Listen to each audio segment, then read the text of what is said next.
आज Doubtnut app download करें। Doubtnut पर अपने सभी गणित, रसायन विज्ञान, भौतिक विज्ञान और जीव विज्ञान के डाउट्स का करो सफाया। बस प्रश्न की फोटो खींचो, एक ही प्रश्न को क्रॉप करो और तुरंत वीडियो सोल्यूशन पाओ। अभी डाउनलोड करें। हेलो दोस्तों, क्वेश्चन दे रखा है कि किसी प्रक्रम के उत्क्रमणी होने के लिए आवश्यक शर्तें क्या होती हैं। ठीक है, तो उत्क्रमणी होने के लिए आवश्यक शर्तें बताना। तो पहले हम थोड़ा समझ लेते हैं उत्क्रमणी प्रक्रम होता क्या है। ठीक है, तो पहले हम बात करेंगे किसके लिए दोस्तों, उत्क्रमणी प्रक्रम क्या होता है। ठीक है, उसके बाद हम समझते हैं इसकी शर्त क्या होती है। तो उत्क्रमणी प्रक्रम वह प्रक्रम होता है जिसमें क्या होता है, जो विपरीत क्रम में संपन्न अगर कराया जाए, जो पहले लिखिए फिर इसको हम समझते हैं। जो विपरीत क्रम में संपन्न कराया जाए, विपरीत क्रम में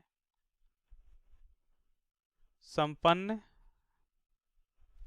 कराने पर क्या होता है दोस्तों, विपरीत क्रम में संपन्न कराने पर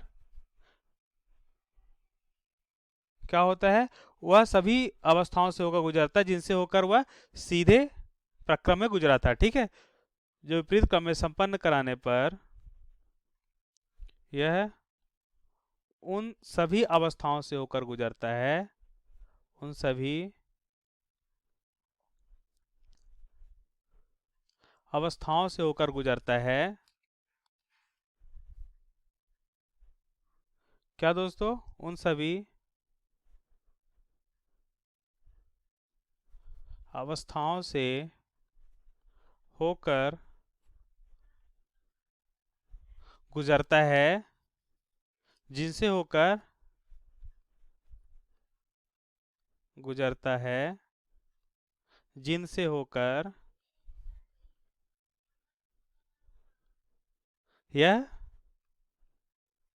पहले प्रक्रम में गुजरी थी, होकर यह पहले प्रक्रम में गुजरी थी। ठीक है दोस्तों, गुजरी थी।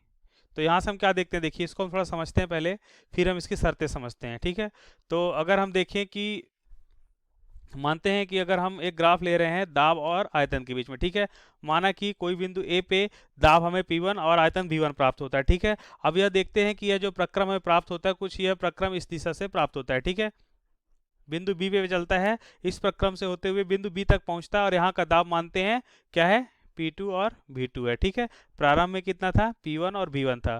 ठीक है, अब क्या होता है, जब हम विपरीत क्रम में प्रक्रम होता है तो हम क्या देखते हैं कि प्रत्येक बिंदु पे अवस्था में परिवर्तन नहीं होता है। मतलब जो अवस्था पहले हमें प्राप्त हो रही थी, लौटते समय विपरीत क्रम में भी हमें वही अवस्था प्राप्त हो रही है। अवस्था का मतलब जो ताप दाब जिस बिंदु पे था उस बिंदु पे वही ताप दाब बना रहे। जैसे अगर हम इस बिंदु की बात करें, इस बिंदु सी की, तो यहाँ पे ताप और दाब कितना था, यहाँ पे मान लेते हैं कि दाब हमारा P3 और आयतन V3 था। ठीक है, तो यहाँ पे हम क्या देखते हैं कि जाते समय अगर P3 और V3 था तो आते समय भी इस सी पॉइंट पे हमें क्या होना चाहिए, उतना ही ताप और दाब प्राप्त होना चाहिए। ठीक है, तो यही उत्क्रमणी प्रक्रम होता है। ठीक है दोस्तों, अच्छा अब इसके लिए हम शर्तें बात करते हैं, कौन सी शर्तें होती है उत्क्रमणी प्रक्रम के लिए। तो शर्तें सबसे पहले यह होती है कि यह प्रक्रम बहुत धीरे धीरे होता है, उत्क्रमणी प्रक्रम बहुत धीरे धीरे होता है। ठीक है, तो हम लिखेंगे कि यह प्रक्रम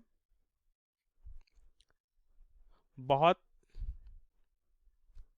धीरे धीरे होता है। ठीक है, ये देखिए उत्क्रमणी प्रक्रम तभी प्राप्त किया जा सकता है जब प्रक्रम बहुत धीरे धीरे कराया जाए। ठीक है, धीरे धीरे होता है। ठीक है, इससे होता क्या है देखिए, अब देखिए हम इसके पॉइंट को समझते हैं कि अगर हम धीरे धीरे क्या करा रहे हैं, कोई प्रक्रम हो रहा है तो वह कैसे उत्क्रमणी हो जाता है। ठीक है, वह उत्क्रमणी इसलिए हो जाता है धीरे धीरे प्रक्रम कराने पे, क्योंकि इससे क्या होता है, निकाय तापीय संतुलन में हमारा रहता है। निकाय अगर प्रक्रम धीरे धीरे हो रहा है तो निकाय किस में होता है, हमारा तापीय संतुलन में होता है। ठीक है दोस्तों, निकाय हमारा तापीय संतुलन में होता है।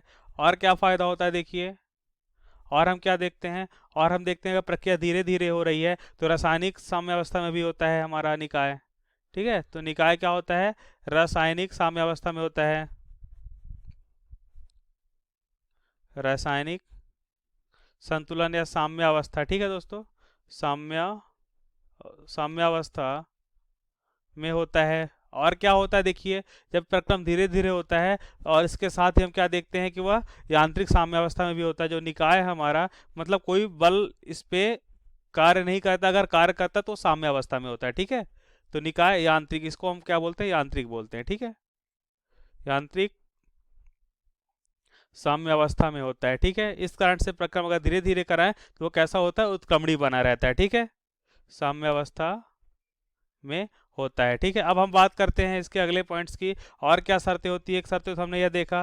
दूसरी शर्त अगर हम बात करें तो इस प्रक्रिया, देखिए इस प्रक्रिया में क्या होता है, क्षयकारी प्रभाव जैसे, इस प्रक्रिया में क्षयकारी प्रभाव जैसे, इस प्रक्रिया में क्षयकारी प्रभाव जैसे, क्षयकारी प्रभाव जैसे क्या हो रहा है, जैसे घर्षण के कारण जो हानियां होती हैं, ठीक है, श्यानता के कारण जो हानि होती है ना। जैसे अगर हम बात करें घर्षण के कारण हानि, और क्या हो गया, श्यानता के कारण हानि। ठीक है, द्रवों में श्यानता होती है तो श्यानता के कारण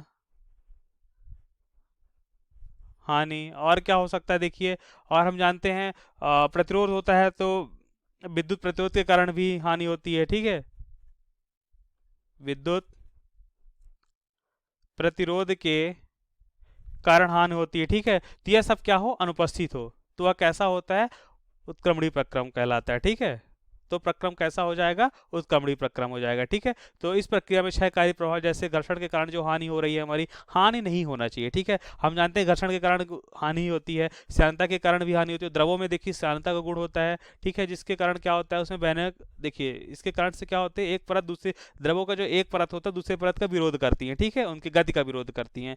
देखिए विद्युत प्रतिरोध होता है, यह भी क्या होता है, जो प्रतिरोध होता है यह धारा को बहने से रोकता है, जिसके कारण से उसमें उत्पन्न हो जाती है। ठीक है, तो विद्युत प्रतिरोध होता है, यह सब अनुपस्थित हो। ठीक है, प्रतिरोध क्या हो, अनुपस्थित हो। ठीक है, तो हमारा क्या हो जाता है, उत्क्रमणी प्रक्रम हो जाता है। ठीक है, अगर ऐसा कोई हानि नहीं हो रहा है तो प्रक्रम हमारा कैसा हो जाता है, उत्क्रमणी प्रक्रम हो जाता है। थैंक यू दोस्तों।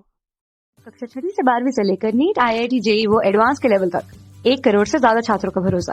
आज ही डाउनलोड करें डाउटनेट ऐप या व्हाट्सएप करें अपने सारे डाउट्स 8400 400 400 पर।